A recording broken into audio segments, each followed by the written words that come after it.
మన రాష్ట్రంలో తెలంగాణ రాష్ట్రంలో ఇప్పుడు మూడు ప్రధానమైనటువంటి పార్టీలు ఉన్నాయి. అదేవిధంగా రకరకాల పార్టీలు కూడా ఉన్నాయి. సో ప్రధానంగా కాంగ్రెస్ పార్టీ అధికారంలో ఉండగా ప్రతిపక్షంలో ఉన్నటువంటి బీఆర్ఎస్ పార్టీ ఈరోజు కొంత దూసుకెళ్తున్నట్టుగా ముందుకు కనబడతా ఉంది. అదేవిధంగా బీజేపీ కూడా కొంచెం ఇబ్బందికరమైన పరిస్థితిలో ఉన్నది. అయితే ఇప్పుడు రీసెంట్గా జరిగినటువంటి ఒక బహిరంగ సభలో మనం చూసినట్లయితే జగిత్యాల వేదికగా జరిగినటువంటి బహిరంగ సభ సక్సెస్ కావడంతో కేసీఆర్ దాదాపు రెండున్నర సంవత్సరాల తర్వాత యాక్టివ్ అవుతున్నట్టు తెలుస్తూ ఉంది. ఎందుకంటే ఎప్పుడో గత సంవత్సరం ఏప్రిల్లో బీఆర్ఎస్ పార్టీ సంబంధించినటువంటి రజతోత్సవ సభలో ఆయన పాల్గొని ప్రసంగించడం జరిగింది. దాని తర్వాత మళ్ళీ మొన్న రీసెంట్గా జగిత్యాల వేదిక జరిగినటువంటి బహిరంగ సభలో ఆయన పాల్గొనడం జరిగింది. ఆ తర్వాత మొన్న జరిగినటువంటి బీఆర్ఎస్ పార్టీ ఆఫీసులో జరిగినటువంటి వేడుకల్లో రజతోత్సవం ముగింపు సభల వేడుకల్లో కూడా పాల్గొని బీఆర్ఎస్ పార్టీ నాయకులందరికీ కూడా చాలా సీరియస్గా క్లాస్ తీసుకున్నట్టు కనబడతా ఉంది. మీరు ప్రజల్లో ఉండకుండా, ప్రజలతోటి ఈరోజు మమేకం కాకుండా, మీరు కార్యకర్తలు పట్టించుకోకుండా, పార్టీని పట్టించుకోకుండా ఈరోజు మీ ఇష్టానుసారంగా వ్యవహరిస్తా అంటే కుదరదు, మీరు వెళ్ళాలనుకుంటే వెళ్ళిపోండి అని చెప్పేసి చాలా స్పష్టంగా కేసీఆర్ కార్యకర్తలపైన నాయకులపైన సీరియస్ కావడం జరిగింది. అదేవిధంగా గత 10 సంవత్సరాలు అధికారంలో ఉన్నప్పుడు మీరు విపరీతంగా వెనకేసుకున్నారు కదా, ఖర్చు పెట్టడానికి ఎందుకు వెనకబడుతున్నారని చెప్పేసి క్యాడర్ని, నాయకులను పూర్తిగా ఆయన తిట్టినట్టుగా కనబడతా ఉంది. సో అదేవిధంగా వచ్చే నెల 6వ తారీఖు నాడు, మే 6వ తారీఖు నాడు గతంలో కాంగ్రెస్ పార్టీ అధికారంలోకి రాకముందు రైతు డిక్లరేషన్ సభ పేరిట జరిగిన బహిరంగ సభకు రాహుల్ గాంధీలో పాల్గొనడం జరిగింది. సో ఇప్పుడు అక్కడే అదే వేదికగా అదే వరంగల్ జిల్లాలో ఈరోజు రైతులను మోసం చేసినటువంటి పేరిట ఈరోజు పెద్ద బహిరంగ సభ మళ్ళీ బీఆర్ఎస్ పార్టీ పెడుతున్నట్టు తెలుస్తుంది. దానికి కేసీఆర్ చీఫ్ గెస్ట్గా రాబోతున్నాడు. అయితే ఇక్కడ కేసీఆర్ యాక్టివ్ అవడం వెనకాల ప్రధాన కారణం ఏంది అంటే ఆల్రెడీ 2.5 సంవత్సరాల్లోనే కాంగ్రెస్ పార్టీ విపరీతమైనటువంటి నెగిటివిటీని మూటగట్టుకొని ఉండడం ద్వారా ఈరోజు తమే ఆల్టర్నేటివ్ కాబట్టి ఇప్పుడు యాక్టివ్ అవుతే రెండు సంవత్సరాల తర్వాత మనం అధికారంలోకి రావచ్చు అనేటువంటి ఒక ధీమాతోటి ఈరోజు బీఆర్ఎస్ పార్టీ వేగంగా అడుగులు వేస్తున్నట్టుగా తెలుస్తూ ఉంది. ఆల్రెడీ 2.5 సంవత్సరాలుగా కేటీఆర్ కానీ హరీష్ రావుల యొక్క పనితనం అబ్జర్వ్ చేసినటువంటి కేసీఆర్ ఇక వాళ్ళతోటి కాదు అని డిక్లేర్ అయినా తెలియదు, కానీ మొత్తం ఆయన బయటకు వస్తే క్యాడర్ అంతా కలుగుతుంది కాబట్టి ఈరోజు ఆయననే స్వయంగా రంగంలోకి దిగుతున్నట్టుగా తెలుస్తూ ఉంది. ఈ క్రమంలో మరి కాంగ్రెస్ పార్టీ విపరీతమైన నెగిటివిటీ ఉంది. అదేవిధంగా ఇప్పుడు ఆర్టీసీ విలీనం ప్రక్రియ జరిగింది, రకరకాల జరుగుతున్నాయి కదా. అదేవిధంగా కాంగ్రెస్ పార్టీ యొక్క నెగిటివిటీని ఇట్లే ఇంకా ముందుకు పోయి ఈ వచ్చే కాలంలో ఇంకా నెగిటివ్ మూట కట్టుకుంటుందా, లేకపోతే ఈ యొక్క అవకాశాన్ని మలుచుకొని బీఆర్ఎస్ పార్టీ అధికారంలోకి వస్తుందా, లేకపోతే కాంగ్రెస్ పార్టీ చేసే తప్పులను ఈ 2 సంవత్సరాలు సరి చేసుకొని ఏమైనా ప్రజాపాలన చేస్తుందా, ఇవన్నీ కూడా కన్ఫ్యూజ్ అయితే ఉన్నాయి. ఎందుకంటే 2.5 సంవత్సరాల ముందు ఎవరు అధికారంలోకి వస్తారు, ఎవరు అధికారంలోకి రారు అని చెప్పడం అసాధ్యం. ఎందుకంటే రాబోయే 2.5 సంవత్సరాల కాలంలో ఎప్పుడు ఏమైనా జరగవచ్చు. అది కాంగ్రెస్ పార్టీ ప్లస్ కావచ్చు, లేకపోతే ఇదే నెగిటివిటీ మూట కట్టుకొని ఇంకా విపరీత నెగిటివ్ పెరిగితే అది బీఆర్ఎస్ పార్టీ ప్లస్ కావచ్చు. దీనిలో ప్రధానంగా బీజేపీ కూడా ఇక్కడ రంగంలోకి దిగుతున్నట్టుగా తెలుస్తుంది. బీజేపీ కూడా కొంత దూకుడుగా పోయే అవకాశాలు ఉన్నాయి. కానీ బీజేపీకి అంత మైలేజ్ రాకపోవడానికి అవకాశం అయితే లేదు. ఎందుకంటే మీరు అబ్జర్వ్ చేయండి, కేసీఆర్ ప్రభుత్వంలో 2018 నుంచి 2023 డిసెంబర్ వరకు మీరు గమనించినట్లయితే 2018 నుంచి కూడా భారతీయ జనతా పార్టీ ఎక్కడైతే ఈ యొక్క నిజామాబాద్ కానీ లేకపోతే ఇటు కరీంనగర్ కానీ ఏవైతే ఎంపీలు గెలిచిందో దాని తర్వాత చాలా దూకుడుగా ముందుకు పోవడం జరిగింది. చాలా దూకుడుగా ముందుకు పోయిన తర్వాత ఈరోజు మేమే ఆల్టర్నేటివ్ అని చెప్పుకున్నటువంటి బీజేపీ 6 నెలల ముందు 2023 నవంబర్లో ఎన్నికలు ఉండగా దానికి 6 నెలల ముందు ఈరోజు మొత్తం చెతికిల పడిపోయి బండి సంజయ్ని మార్చడం కావచ్చు, రకరకాల ఈక్వేషన్స్ కావచ్చు, మొత్తానికి అయితే భారతీయ జనతా పార్టీని ఈరోజు కంప్లీట్గా స్మాష్ చేయడం జరిగింది. కానీ తర్వాత బీఆర్ఎస్ పార్టీ చేతులెత్తేయడం ఎంపీ ఎన్నికల్లో, ఆ తర్వాత బీఆర్ఎస్ పార్టీ పరోక్షంగా బీజేపీ సహకరించడమా, రకరకాల కారణాల దృష్ట్యా భారతీయ జనతా పార్టీ ఇక్కడ 8 మంది ఎంపీలు గెలవడం జరిగింది. సో దాని తర్వాత ఆల్రెడీ 8 మంది ఎంపీలు గెలిచిరు కదా, ఇంకా దూకుడుగా పోతుందేమో, భారతీయ జనతా పార్టీ బలమై ఇక్కడ ప్రతిపక్షం నిలుస్తుంది అనుకుంటున్న తరుణంలో పూర్తి స్థాయిలో అక్కడ కొత్త వారిని ఎవరైతే ఉన్నారో వారి కనీసం విలువ ఇవ్వకుండా ఈరోజు మొత్తం కంప్లీట్గా యాంటీ తెలంగాణ కోణంలో బీజేపీ పనిచేస్తున్నట్టుగా చాలా స్పష్టంగా అర్థమవుతుంది. సో ఈ కోణంలో భారతీయ జనతా పార్టీకి అవకాశం లేకుండా పోయింది తెలంగాణ. ఏదో అరకొర అంతా తప్ప పెద్దగా వచ్చే పరిస్థితి కనబడతలేవు. సో ఈ క్రమంలో ఇవన్నీ ఈక్వేషన్ అబ్జర్వ్ చేసినటువంటి కేసీఆర్ సరైన టైంలో రంగంలోకి దిగుతున్నాడు. ఇప్పుడు క్యాడర్ని ఉరకలెత్తించే దిశగా కనబడతా ఉంది.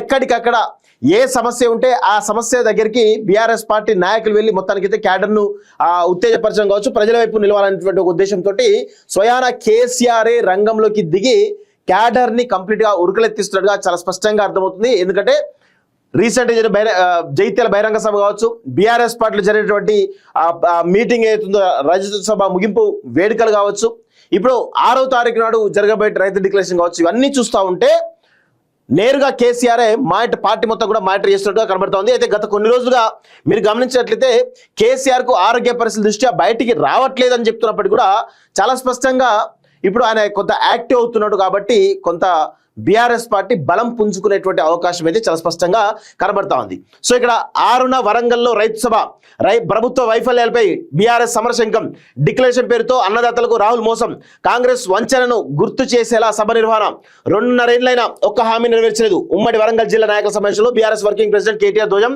పార్టీ బలోపేతం, సభ్యత్వ నమోదుపై దిశానిర్దేశం అంటూ చూస్తున్నాం. ఇక సభ్యత్వ నమోదు కార్యక్రమాలు ఇవన్నీ కూడా బలంగా జరుగుతూ ఉన్నాయి. కాబట్టి ఇది ఖచ్చితంగా బీఆర్ఎస్ పార్టీకి కొంత బూస్ట్ ఇచ్చే అంశంగా కనబడుతుంది. ఎప్పుడైతే కేసీఆర్ ప్రజల్లోకి వచ్చి బహిరంగ సభలు పెట్టి తిరుగుతున్నాడు అంటేనే 100% బీఆర్ఎస్ పార్టీ బలపడడానికి అవకాశం అయితే చాలా స్పష్టంగా కనబడతా ఉంది. రాష్ట్ర రైతాంగాన్ని కాంగ్రెస్ ప్రభుత్వం అన్ని రకాలుగా మోసం చేస్తున్నదని బీఆర్ఎస్ వర్కింగ్ ప్రెసిడెంట్ కేటీఆర్ మండిపడ్డారు. వరంగల్ రైతుల డిక్లరేషన్ పేరిట అబద్ధపు హామీలు ఇచ్చి అధికారంలోకి వచ్చినటువంటి కాంగ్రెస్ 2.5 ఏళ్లైనా ఏ ఒక్క హామీ నెరవేర్చలేదని నిప్పులు జరిగారు. కాంగ్రెస్ చేసినటువంటి మోసాన్ని ఎండగట్టేందుకు రైతు డిక్లరేషన్ ప్రకటించిన వరంగల్లోనే మే 6న భారీ రైతు సభ నిర్వహించినట్లు ప్రకటించారు. 4 ఏళ్ల కింద రాహుల్ గాంధీ వరంగల్ వేదికగా ప్రకటించిన డిక్లరేషన్తో తెలంగాణ రైతాంగాన్ని వంచారని, అధికారులకు వచ్చిన ఏ ఒక్క హామీని అమలు చేయడం కాపట మోసం కాదా అని ప్రశ్నించారంటూ చూస్తాను. సో 100% కేవలం ఒక రైతు బంధు ఒక్కటి చాలండి. కాంగ్రెస్ పార్టీని నిండా ముంచడానికి రైతు బంధు ఒక్కటి చాలు. ఎందుకంటే ఎవరు అవునన్నా కాదన్నా 2018లో స్టార్ట్ అయినటువంటి రైతు బంధు కేసీఆర్ 2వ టర్మ్లో సంవత్సరానికి 2 సార్లు, ఖరీఫ్ సీజన్ కావచ్చు, యాసంగి సీజన్ కావచ్చు, ఈ 2 సీజన్లో 10 రోజుల గ్యాప్లో మొత్తం అందరూ కూడా రైతు బంధు పడినటువంటి విషయం మనం చూస్తూ ఉన్నాం. అయితే ప్రస్తుతం ఉన్నటువంటి పరిస్థితి చూసినట్లయితే కాంగ్రెస్ పార్టీ అధికారులకు వచ్చిన తర్వాత గతంలో కేసీఆర్ 5,000 ఇచ్చిండు, ఆ సంవత్సరానికి 10,000 ఇచ్చిండు. మేము వచ్చిన తర్వాత సీజన్కి 7,000 చొప్పున సంవత్సరానికి 15,000 రూపాయలు ఇస్తామని చెప్పేసి కాంగ్రెస్ పార్టీ హామీ ఇవ్వడం జరిగింది.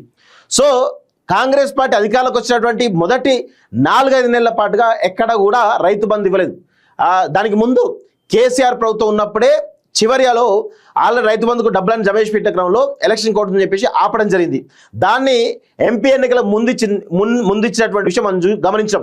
దాని తర్వాత కనీసం ఇప్పటిదాకా 6 సార్లు వేయాల్సినటువంటి 6 సార్లు వేయాల్సిన రైతు బంధు కేవలం 4 సార్లు 4 సార్లు వేసిండు రేవంత్ రెడ్డి. సో దీంతో రైతాంగం అంతా కూడా తీవ్రమైనటువంటి ఆవేదనతో, ఆక్రోశంతో కాంగ్రెస్ పార్టీపై ఉన్నది.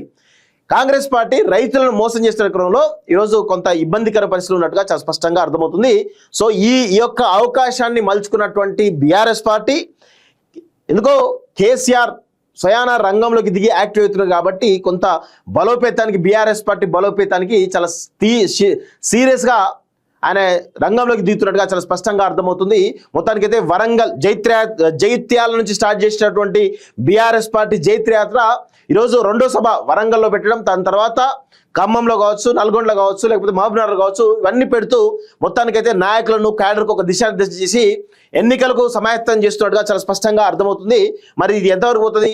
దీన్ని కట్టడేసి రేవంత్ రెడ్డి ప్రభుత్వం ముందుకు సాగే అవకాశం ఉందా, లేదంటే ఇంకా వేరే ఏమైనా అవకాశాలు ఉన్నాయనేది చూడాల్సినటువంటి అవసరం అయితే ఉంది. అయితే ఇక్కడ ఒక విషయం గమనించాలి. గత 10 ఏళ్ళు కేసీఆర్ అధికారంలో ఉన్నప్పుడు అసలు ఉద్యమకారులను, అమరవీరుల కుటుంబాలను ఎవరిని కూడా పట్టించుకోకుండా ప్రజా వ్యతిరేక పాలన చేసిండు కేసీఆర్. ఈరోజు కల్వకుంట్ల కుటుంబం ఒకటే నియంత పోగొళ్లతోటి, ఒక మోనోపోలీ సిస్టమ్ తోటి ఈరోజు మొత్తం రాష్ట్రాన్ని దోచేసుకున్నటువంటి దొంగలు కల్వకుంట్ల కుటుంబం అనేది చాలా స్పష్టంగా బుద్ధిలోడిపోయింది. సో అదేవిధంగా కేసీఆర్ కుటుంబంలో ఒక 5-6 ముందుండి దోపిడీ చేస్తే ఇప్పుడు రేవంత్ రెడ్డి ప్రభుత్వంలో మొత్తం వందలాది మంది మినిస్టర్కి ఒక 10-20 మంది కంప్లీట్గా దోచుకుంటూ తెలుస్తోంది. సీఎం రేవంత్ రెడ్డి కుటుంబంలో 100 మంది, పొంగులేటి కుటుంబంలో ఒక 10-15 మంది, ఇక ఈ మంత్రులు ఎత్తున వాళ్ళందరూ చుట్టాలు గిట్టాలు అందరూ కలిసి భారీ ఎత్తున దోచుకుంటూ తెలుస్తోంది. ఖాళీ పేదల్లో భూములు కనబడితే దోచుకోవడం, కాంట్రాక్టులు కమిషన్లు, బిల్లులలో కమిషన్లు ఏ ఒక్క రోజు పెట్టకుండా చాలా తీవ్రంగా దోపిడీ జరుగుతూ ఉంటే మళ్ళీ ప్రజలు బీఆర్ఎస్ వైపు ఎందుకు చూస్తున్నారు? ఇక్కడ పెద్ద క్వశ్చన్ మార్క్ కనబడతా ఉంది. అంటే ఇప్పుడు వీళ్ళేమో ఏమంటున్నారు, రైతు డిక్లరేషన్ పీరియడ్ సభ పెడుతున్నారు.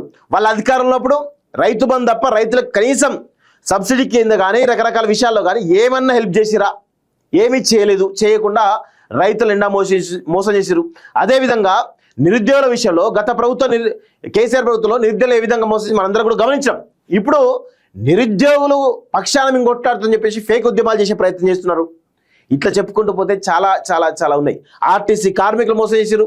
రకరకాల సెక్టార్లో ఉన్నటువంటి ప్రభుత్వ ఉద్యోగులను, ఆర్టీసీ ఉద్యోగులు, అన్ని రకాల వాళ్ళను, కార్మికులను, కర్షకులను అందరూ కూడా మోసం చేసినటువంటి చరిత్ర కల్వకుంట్ల కుటుంబానికి ఉంది. కానీ ఆ చరిత్రను కూడా మర్చిపోయే విధంగా ఈరోజు కాంగ్రెస్ పార్టీ పాలనపైన తీవ్రమైనటువంటి నెగిటివిటీ కనబడుతున్న తరుణంలో వీళ్ళకంటే వాళ్ళే బెటర్ అనే తరుణంలో ఈరోజు ప్రజలు ఆ దిశగా ఆలోచిస్తారేమో అనేటువంటి భయంలో ఈరోజు కొంత పౌర సమాజం ఈరోజు భయాందోళన ఉన్నట్టుగా చాలా స్పష్టంగా అర్థమవుతుంది. మళ్ళీ కేసీఆర్ వస్తే ఫోన్ ట్యాపింగ్లు ఇవన్నీ జరిగి ప్రజలకు మాట్లాడడానికి ఒక స్వేచ్ఛ ఉండే అవకాశం లేకుండా పోతుంది అనేది చాలా స్పష్టంగా గుర్తు చేసే ప్రయత్నం అయితే మేము చేస్తూ ఉన్నాం.